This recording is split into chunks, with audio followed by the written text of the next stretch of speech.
Okay, so I am back for the next part of your Orgone pendants, and that is putting on your bails. After you have sanded and polished your pieces, you want to put on your metal bail to wear your necklace. So it's pretty simple, and basically you would purchase some little things that look like this. Now there are several different kinds of bails. The basic thing you would search would be glue on bail. But there's all kinds of places to get these in all kinds of different sizes, colors, silver, copper, brass, gold, small, medium, large. There's just all kinds, and it just depends on what what size your pendant is, what shape your pendant is. There's all kinds of factors to take into consideration, but the basic one that I started with when I was making Orgone pendants was this. Let's see, where is it? This heart one here, and I think it was large, the size large heart copper bail, and that seems to fit on everything. It's a little bit large for the smaller pieces. I think like this it will stick out a little bit, and also the loop is a bit big, obviously. So then you can always move on to the smaller heart if that's the case. But that's your basic bail. It's not too pricey. If you're beginning, that's the easiest way to go. Once you really get into this and want to move up to better bails, there's these silver plated ones that are really nice. Anyways, so there's another way to do it also, and that is getting these little things here. These are called, I believe they're called eye screws or eye pins, and they look like a little screw on the end. I'll see if I can hold one up real close for you. They come in all different sizes also. I think this one is 4 by 9 millimeters. It's pretty tiny, but they come in bigger sizes too. And if you're using it on a pendant that's pretty large, say 1.5 inches like these, I would not use such a tiny one on a pendant like this. I bought these tiny ones for my earrings that I make, and I don't have any to show you right in front of me, but they're about this size, so that's what these are for. So if you're going to use eye screws on a bigger pendant, I would definitely go a lot bigger than 4 by 9 millimeters.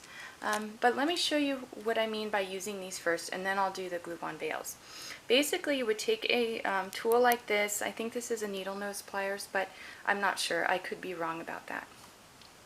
This is this is a jewelry tool, so you can find these in Walmart. They sell them in like a packet of 3. You get 3 different kinds, and anyways, so you would take a tool like this, and you would grab your little, I got it started because it took me a while to get this into the resin. If you're going to do this, you don't want to let your resin cure to a full cure. You want to pop it out within at least 6 to 8 hours of curing so that it's a little bit soft. That way you can get it into you can screw it in there better, because I was trying to get it in, and the resin was so hard that it was really hard to get my hole started, basically, is what I'm trying to say. So it took me a while, so I didn't film that part. But basically, once you get your hole started, you just screw it in there, and it's really easy.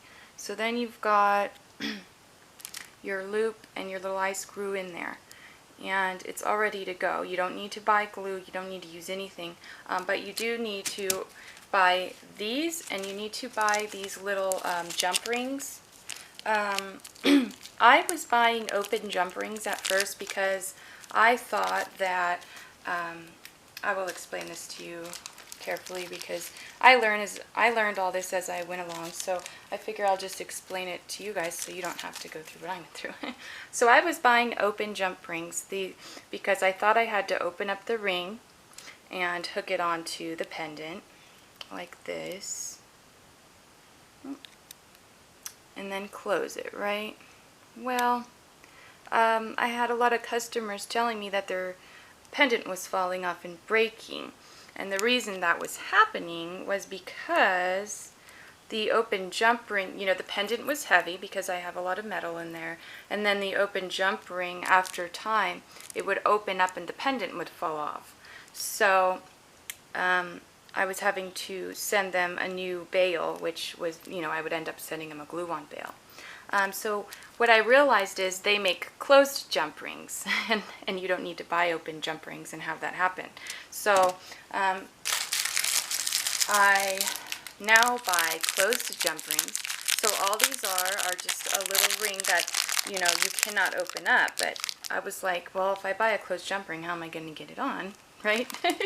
So I realized the way to get the closed jump ring on is to, on this eye screw here, this is going to be a little difficult for me to see, but at the bottom it opens up, so you can pull open this eye screw, and also it's kind of hard to do on, well, let's see.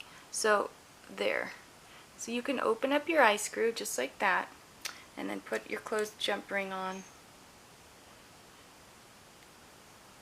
Oh, these jump rings are really thick and big for these for these eye screws that I have, I realized. So, you know,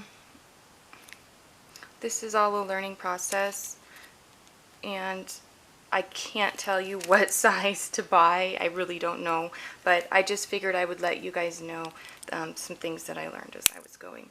I don't normally do it this way anyways, but if that's the way you want to go, that's something that I learned, just to use a closed jump ring, because if you do it that way and you have a strong eye screw on the bottom and you close it pretty nice and strong, you won't have your pendant breaking on your customers or your friends or whoever you give it to. So then anyways, that's how it hangs. And this works just fine. It's a little less expensive than the glue-on bails to do it this way. I prefer the glue-on bails. I just feel like they look nicer, they hang better, but it's all, you know, it just depends on the person really.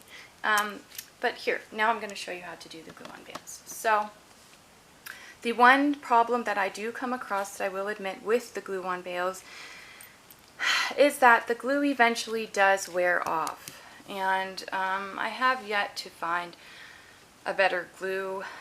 I don't know. I've always heard E6000 is the best glue. So the only thing I can suggest is just to always keep E6000 on hand, and keep an eye on your pendant. And if for some reason it looks like the glue is wearing off on your bail, to just re-glue it. But anyway, so this is what you do. You're going to find where you like your pendant. For chakra pieces, I think the purple on top is nice, so you're just going to dab a little bit. This is obviously a lot because I was talking and all the glue started pouring out, but you don't need a lot. You dab a little bit on one side, a little bit on your bail. God, it's coming out really fast, so I'm going to try to move fast. I'm going to do all these pendants. Dab, dab, and you let it set for just a minute or two, and basically what that does is it just kind of lets the glue not get as sticky, so that when you bond it together it holds tighter.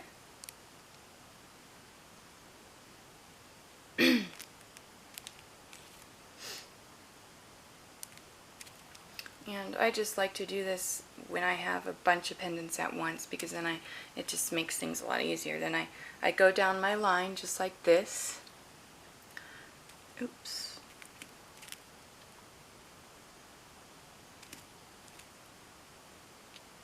And then after I get to my last piece, it should be ready on the other end to go ahead and stick them together.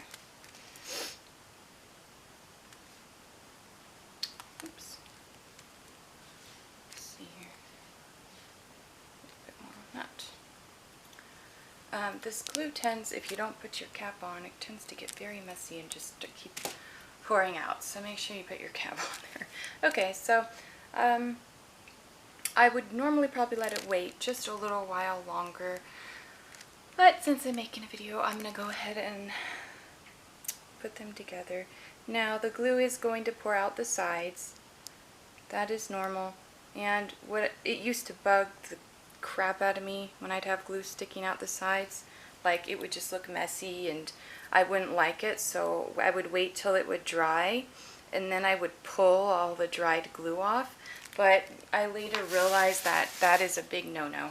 Don't do that, because when you're pulling off the dried glue, it's actually pulling the glue out from under the bale, and that's why a lot of the bales were getting loose and falling off. It was because they were they didn't have enough glue under there anymore, because I was literally pulling it all off. So having a little glue around the edges is okay. You kind of want that. It gives it more,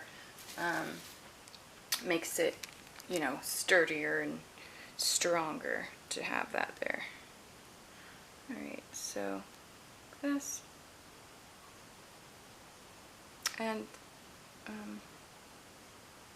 anyways, it does take some time to let this glue completely cure, so you don't want to just go ahead and put your pendant on right away. It's not gonna hold. So you're gonna have to let it sit for a while. But I would say a couple hours.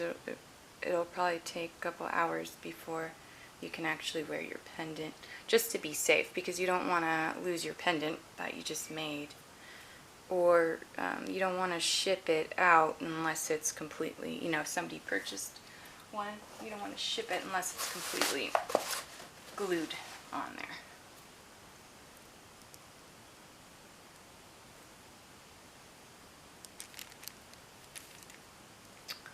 So I did not make these pendants shiny with a polish.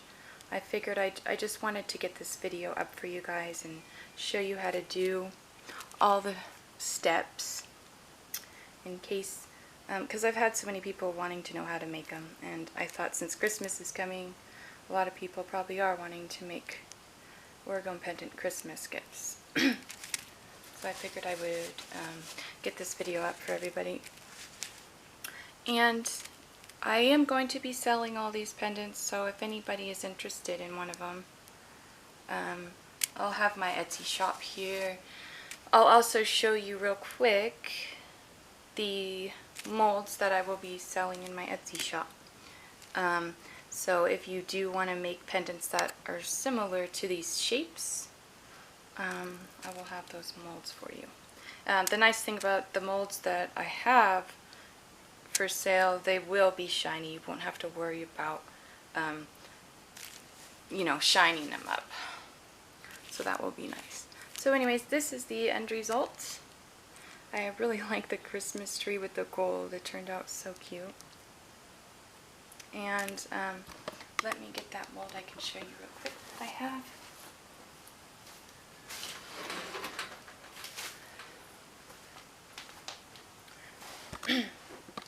So this is a brand new one, and you can see that it's shiny, and it's basically all the shapes that I just did. So I'll have a link for you guys for all this stuff, and if you have any questions, feel free to ask. Thanks for watching.